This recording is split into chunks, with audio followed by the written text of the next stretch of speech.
Hey people, hope your all doing good. ఈరోజు అయితే మాకు సర్జరీ క్లాస్ ఉన్నింది. సో మార్నింగే స్టార్ట్ అయిపోయాము. అండ్ కొంచెం మనీ టాప్అప్ చేసుకునే వర్క్ ఉంటే ఫస్ట్ అక్కడికి వెళ్ళిపోయాము. ఇండియా వెళ్ళే ముందు ఒక దెబ్బ అయితే తాకించుకున్నా. అండ్ కొంచెం టాప్అప్ ఉందని చెప్పా కదా, టాప్అప్ చేసేసుకొని మళ్ళీ క్లాస్కి స్టార్ట్ అయిపోయాము. ఈరోజు మా క్లాస్ ఇక్కడే అనమాట, వేదాంత హాస్పిటల్.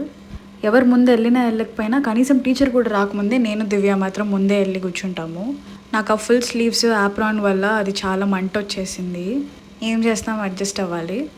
ఇంక చూస్తూ సార్ కోసం వెయిట్ చేస్తూ ఉన్నాను అనమాట. చెప్పాము కదా క్లాస్ అంతా మేము ఇద్దరమే ఉన్నామని చెప్పి కాసేపు ఆడుకుంటూ ఉన్నాము. ఫైనల్గా మెల్లిగా ఒక్కొక్కరు రావడం స్టార్ట్ చేశారు. నేను కూర్చొని ఆ రోజుకి నోట్స్ ఇంకా అటెండెన్స్ వేస్తూ ఉన్నాను. అప్పటికి టైం దాటిపోయింది, మా సార్ ఇంకా రావట్లేదు. మా వాళ్ళు డ్యాన్సులు పాటలన్నీ స్టార్ట్ చేశారు. వెయిట్ చూడండి, ఏదో చేద్దాం అనుకుని ఏదో అయింది.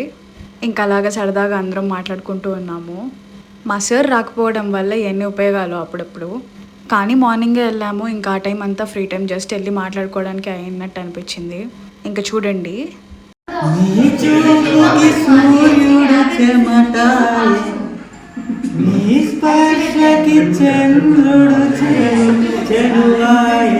మాకు ఒక మంచి ఎంటర్టైన్మెంట్ అన్నమాట. వాడి పాటలు అయిపోయాక డ్యాన్సులు మొదలు పెట్టారు. ఇది పొడుగుంది కదా నేను తిప్పేద్దాం అనుకునే లోపల వీడు హైట్ లేడని చెప్పి ఆ బెంచ్ ఎక్కేసాడు. ఇంకా అలాగా సరదాగా కాసేపు అలా నవ్వుకుంటా అన్నాము. మా వాళ్ళ జూడియో స్టాక్ చూడండి, నెంబర్ 1 అండ్ నెంబర్ 2.